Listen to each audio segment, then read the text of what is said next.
नमस्कार। आज इस वीडियो में हम एक हाथ का विश्लेषण करेंगे। इनकी जन्म पत्री नहीं है, इनको डेट ऑफ बर्थ पता नहीं है, एज रफली पता है इनको। तो इन्होंने हाथ डाला था तो मैंने इनका जो प्रेडिक्शन दिया, सबसे पहला मेरा प्रेडिक्शन ये था कि आपका कुज पीड़ित है, आपका कुज पीड़ित है। इसलिए कुज एवं कुज मतलब मंगल, मंगल से संबंधित प्रॉब्लम्स आपको रहेंगी। नाड़ी ज्योतिष में मंगल कुज प्रॉपर्टीज़ वगैरह को, भूमि प्रॉपर्टीज़ को, देह कारक। फिर मंगल यदि शनि पर हावी है तो जो जॉब में वगैरह में प्रॉब्लम देता है वो तो सबको पता है। बट यहाँ पर मुझे फोकस करना था कुछ से संबंधित प्रॉब्लम्स। तो इन्होंने जवाब जो दिया वो कुछ पीड़ित क्या होता है, प्रॉब्लम कैसे सॉल्व होगी। तो आप मैंने उनको पूछा आपका प्रॉब्लम क्या है। इन्होंने प्रॉब्लम बताया नहीं था। आपकी एज क्या है, क्या 31 या 33 है या उससे ज़्यादा है, ये मैंने उनसे पूछा था। तो इन्होंने बोला मेरी एज 37 है। तो सही है, मतलब इट इज़ मैचिंग। लेकिन गौर करने वाली बात यह है कि आप देखिए जो येलो लाइन में मैंने मार्क किया है, उन्होंने लिखा है अपना घर नहीं बना पा रहा हूँ।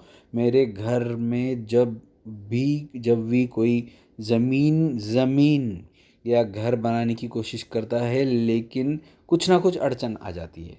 अब कुज मतलब मंगल, मंगल मतलब भूमि मकान, इससे संबंधित प्रॉब्लम्स। अब ये मैंने क्यों बोला, अब इसको देखते हैं। इस हाथ में, ये इनका हाथ है, लेफ्ट हैंड है सो मैंने यहाँ पर इनकी वीडियो के लिए मैंने भूमि कारक पीड़ित ऐसे लिखा हुआ है ताकि मेरे को रेफरेंस इजी हो जाता है। अब क्यों पीड़ित है इसका थोड़ा एनालिसिस आपको करना ज़रूरी है।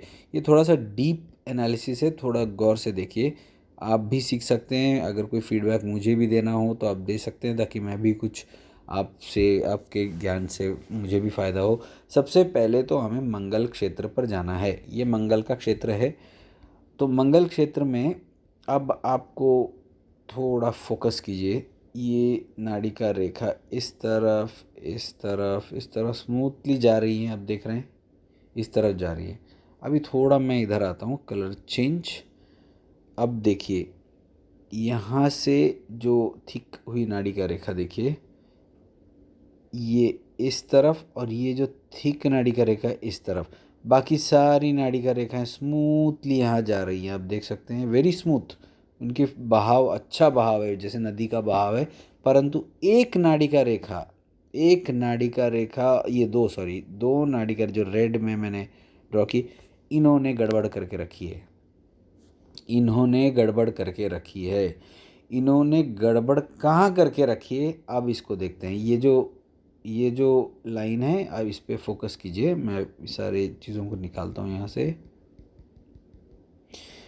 Please concentrate. This one has touch, इसको टच किया है। ये रेखा बाधा रेखा है। ये बाधा रेखा यहाँ पर आकर, थोड़ा जूम करते हैं, यहाँ पर आइलैंड है। मैंने बहुत बार बोला है, आइलैंड से connection dangerous connection. Okay, not only that, अब देखते हैं। ये यहाँ पर एक आइलैंड है, यहाँ से आने वाली रेखा, इस पर भी एक आइलैंड है कि छोटा आइलैंड है। ये रेखा यहाँ आकर कुज रेखा को क्रॉस करके यहाँ पर टच कर रही है जाके। Please look at the connection. अब कुज मतलब यहाँ पर तो ऑलरेडी प्रॉब्लम हम देख चुके हैं। यहाँ पर ये बाधा रेखा भी कुज रेखा को काट रही है और आइलैंड पर जाकर मिल रही है। वहाँ से जीव रेखा से एक आइलैंड, मतलब जीव रेखा मतलब आपका जो सेल्फ, नेटिव मतलब जीव कारक मतलब नेटिव। और जीव पर जो आइलैंड होता है वो भी हेल्थ इश्यूज़ को दिखाता है, प्रॉब्लम्स को दिखाता है, फैमिली से रिलेटेड प्रॉब्लम्स को दिखाता है, इमोशनल प्रॉब्लम, इमोशनली हर्ट हो जाता है व्यक्ति, क्योंकि घर मतलब एक इमोशन होता है। तो उसमें कुछ ना कुछ बाधा आ रही है और वो मंगल से संबंधित बाधा है, ये क्लियर दिख रहा है। बट इतना काफ़ी नहीं है, हमको और थोड़ा डीप में जाना है। एक चीज़ को 10 12 13 जितना आप हो सकता है उस तरीके से देख सकते हैं। अब आप थोड़ा और देखिए, मैंने पहले बोला है कि कुज रेखा मतलब हेडलाइन। तो लुक एट दिस, नंबर 1 ये हेडलाइन है, इस पर भी एक आइलैंड है ही, बट छोड़िए, इसको छोड़ दीजिए। चलो दूसरी जो हेडलाइन का टुकड़ा है, यहाँ आकर आकर टूट गया है, देखिए यहाँ पर टूटा हुआ है, आगे फिर एक टूटा हुआ है, फिर एक कुंज रेखा का एक पीस यहाँ पर टूटा है, फिर इस टुकड़े पर आइलैंड है, ये यहाँ जाकर फिर चेन हो रहा है, छोटे छोटे आइलैंड नुमा चेन्स बोलते हैं इसको, छोटा छोटा जो island, and then it goes. ये क्या है? ये कुछ की स्थिति बता रहा है, इसलिए मैंने इतने कॉन्फिडेंस से कहा कि कुछ पीड़ित है। अब ये दिस इज थर्ड प्रमाण मैंने दिया है। अब और एक प्रमाण आपको देखना चाहिए, रेड कलर यूज़ करते हैं, प्लीज़ देखिए, ये देखिए, ये जो रेखा है एक, ओके, 2, ये सांप की आकृति में 2 रेखाएं यहाँ पर दिख रही है। ये दोनों रेखाएं कहाँ से, उनका उनका संबंध कहाँ से है? इनका भी संबंध मंगल क्षेत्र से है। So you can see that all in all, आप ठीक से अगर देखेंगे तो प्रॉब्लम ही प्रॉब्लम है मंगल से संबंधित। अच्छा, और अगर आप थोड़ा डीपली जाएंगे, ये भी मंगल का क्षेत्र है, आपको पता है।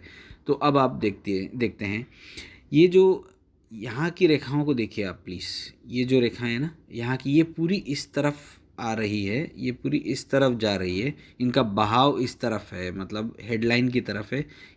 यहाँ पर आके थिकन, मतलब गाढ़ी हो रही है, जैसे ना गाढ़ा दूध, वैसे गाढ़ी हो रही है यहाँ पर। लेकिन गाढ़ा होना कोई प्रॉब्लम नहीं है, आप देख सकते हैं, ये आकृति देखिए आप, ये आकृति देखिए, और ये यहाँ पर आकर पूरी, ये देखिए यहाँ पर भी है, यहाँ इतना डीप एनालिसिस ज़रूरी है आपको, तभी हस्तरेखा का हम बोलेंगे ना, पूरी तरह अगर आपने विश्लेषण किया है तो इस तरह करना है, टाइम लगता है इसमें बहुत। अच्छा, ये भी दिखाता है कि 8th हाउस, मतलब कुछ ना कुछ प्रॉब्लम वहाँ से भी ज़रूर है, ज़रूर है।